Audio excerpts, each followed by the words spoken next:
Good evening, কেমন আছেন সবাই? আশা করছি সকলে ভালো আছেন এবং সুস্থ আছেন। এখন বাজে সন্ধ্যে 7টার মতো হবে। তো আমি সন্ধেবেলা এখন আমার নাস্তাটা করছি। তো কি করছি সেটাই দেখাবো, সেটাই শেয়ার করবো বলে চলে আসলাম। আর বলুন তো, এই বৃষ্টির দিনে কেমন আছেন সবাই? অবশ্যই কমেন্টে জানাবেন। তো চলুন, আমি কি খাচ্ছি সেটাই শেয়ার করছি। তো আপনাদের দাদা এখনও তো আসেনি বাড়িতে, তো ওর জন্য অল্প রাখবো। আর এখন মা মেয়ে খাবো। দুটো প্লেট নিয়েছি। এটা রয়েছে মশলা ওটস, হ্যাঁ, তো এটাই করেছি। আর সাথে পাঁপড় ভেজেছিলাম দুটো, একটা পাঁপড় আমার মেয়ে খেয়ে নিয়েছে আর একটা আছে আমার জন্য। আর এখন এই যে মা মেয়ে খাবো ওটস। ওটসটা বানাতে খুবই সোজা, বাজার থেকে পাওয়া যায় মশলা ওটস।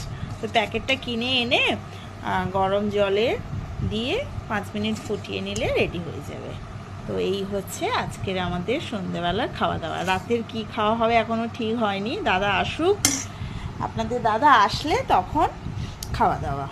তো যাই হোক, এই যে শেয়ার করলাম।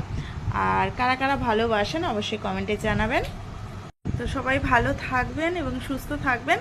এখন আমার এইটাই হচ্ছে খাওয়া। টাটা।